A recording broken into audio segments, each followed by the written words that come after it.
The Mekong River rises beyond the Himalayas in eastern Tibet. It sweeps 2,600 miles through Southeast Asia to the South China Sea. It is the principal highway and lifeline of the Kingdom of Laos, and in its swirls marks the boundaries of Laos with Burma and Thailand. Laos is a small, landlocked country of jungle-covered hills and valleys, with the mountains and high lands of the Annamite Range forming the border with Vietnam.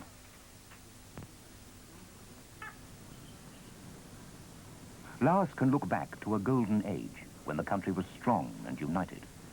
But for the last 2 centuries, it has been divided and weak, a bone of contention between powerful neighbors.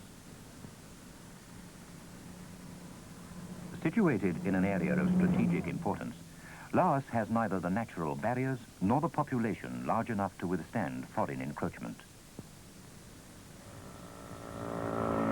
In the lowlands live more than half of the population of 3 million people. Vientiane, the administrative capital, lies on the banks of the Mekong River. During the hot season, the Laos, a carefree people, enjoy the many festivals.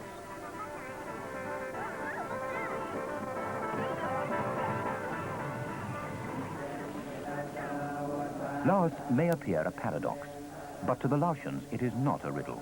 They love their tradition, their country, and their way of life. So, after more than 20 years of war, in which every family became involved, peace came to Laos in 1973. Negotiations were started for the 3rd time between the communist-supported Pathet Lao and the American-supported Vientiane government. For the past 30 years, the predominant figure in the affairs of Laos has been the Prime Minister, Prince Suvarnabhuma. He always maintained a headquarters and a presence in Vientiane for the Pathet Lao, in spite of the years of fighting and foreign interference. The Prime Minister's half-brother, Prince Suvarnabhuma, is the Pathet Lao leader.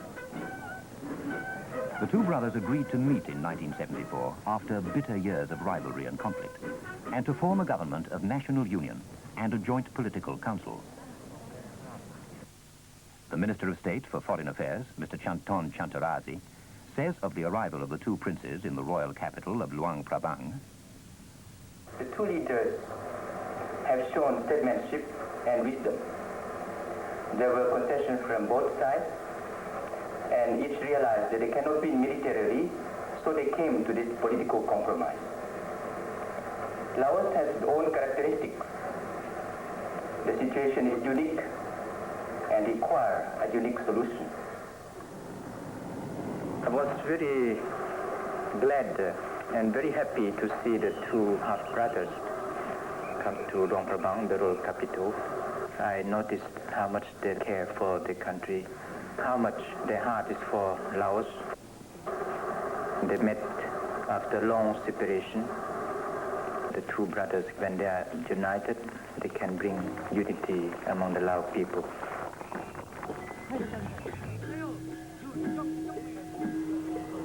On the 5th of April, in the royal palace in Luang Prabang, the new coalition government was formed.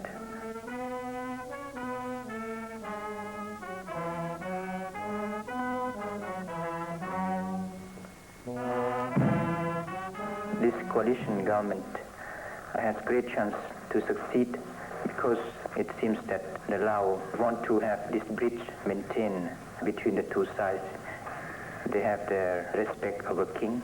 We want to be freed from foreign interference and want to solve our problems in the Laotian way.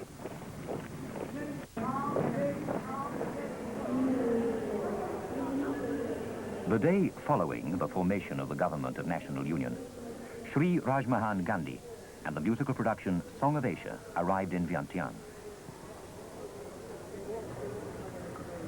They were welcomed by a committee of hosts and by Mr. Chantarasi. His Highness Prince Suvarnabhuma, Prime Minister of Laos, has invited Song Asia to come to Laos as the crowning of his efforts in the field of reconciliation between the Lao people. And the cabinet approved that. The Prime Minister, the diplomatic corps and members of the cabinet attended the premiere of Song of Asia. The performance was introduced by Rajmohan Gandhi. Your Excellency, ladies and gentlemen, สตรีหญิงพนทานพันยิ่งและทันสาย we are deeply grateful for the welcome given to us in Laos.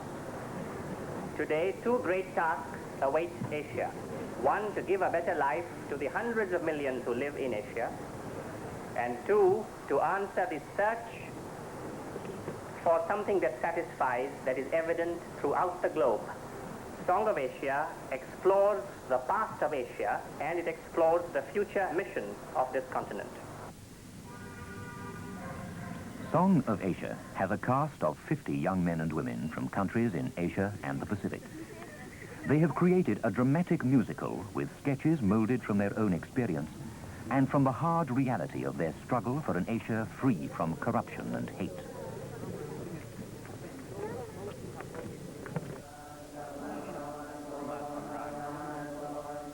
The chief abbot of the Wat Ong Tu monastery invited them to speak with the monks. With moral remembrance, we put into practice the precepts of Buddha. The students invited them to the college and university.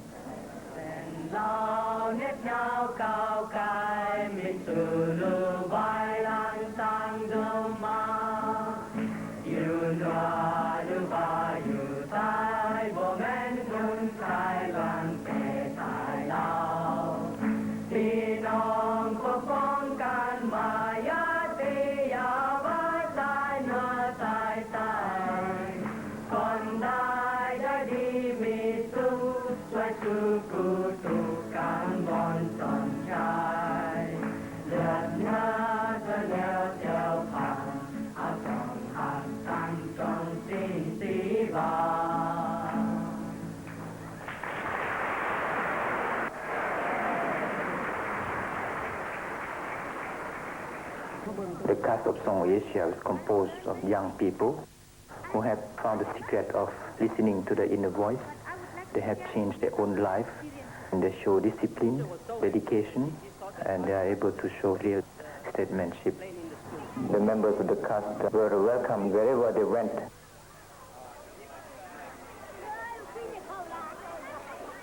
ข้าพเจ้าในนามเป็นคนลาวดีใจนำเสียงเพลงของเอเชีย I believed only through violent revolution society will change.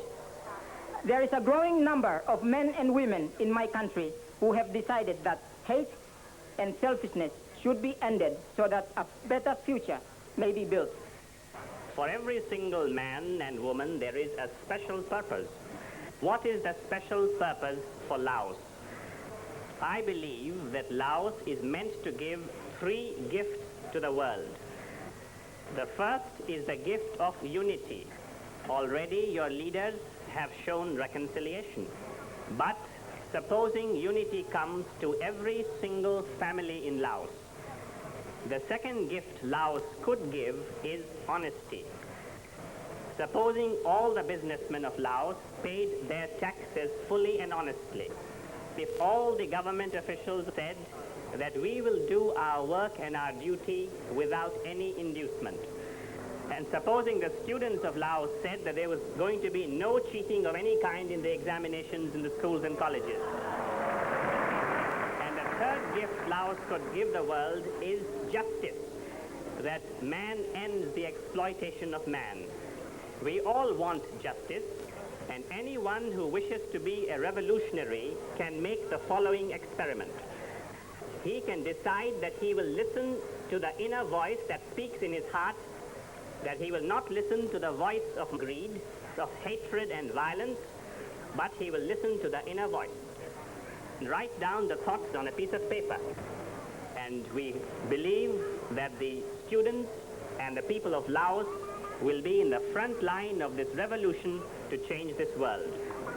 8 of the cast were interviewed on Lao National Radio. You are from India, Laos, Australia, the Philippines, and Papua New Guinea. Our listeners would like to know more about moral rearmament and the ideas behind the show. The ceasefire agreement in Laos made me think of what I should be doing for my country. And I realized that I was typical of my generation. irresponsible, and indifferent. So I decided to use my life not only to heal the hurts and hates of my people, but also to bring a new hope for the people of Indochina. I was really sincerely looking for the answer to the problems of Indochina. I took part in the anti-war demonstrations in my town. I was disillusioned with capitalism, but also I was disillusioned with the left. It was after graduating that I heard about Song of Asia and heard about these people here. And it struck me immediately that I, as an Australian, ought to be working with them.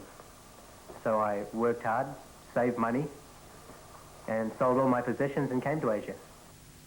The sufferings and hopes of the people of Indochina are portrayed in Song of Asia through the poem The Smile of the Apsara, the meditations of a Buddhist monk.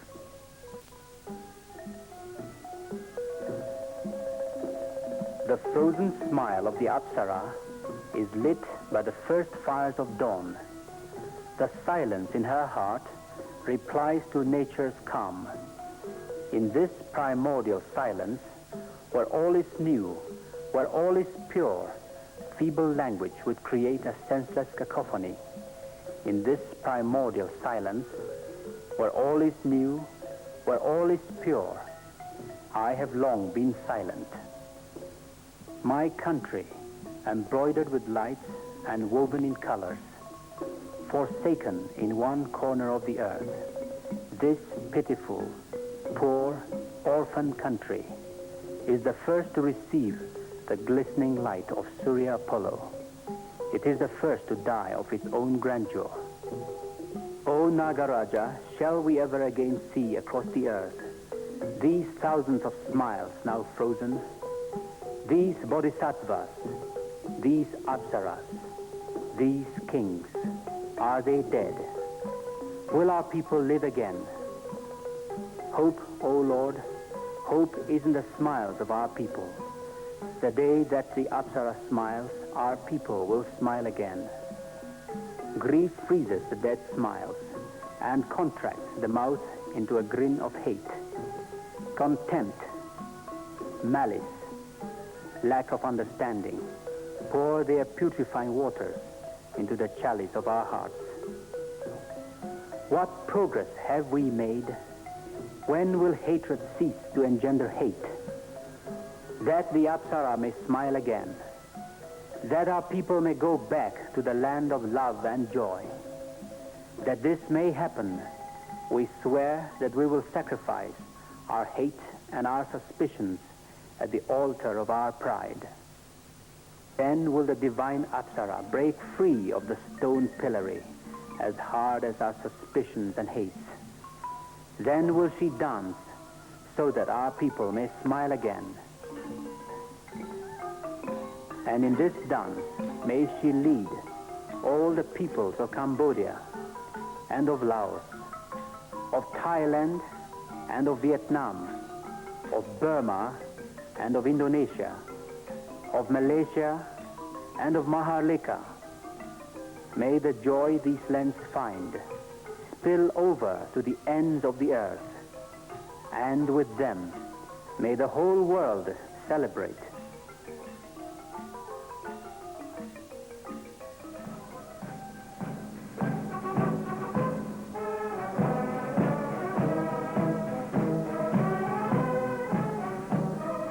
On the 11th of May, Constitution Day was celebrated all over Laos.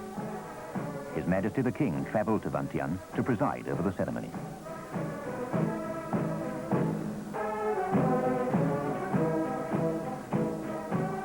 On the following day, Song of Asia was performed for the royal family in the Golden Palace.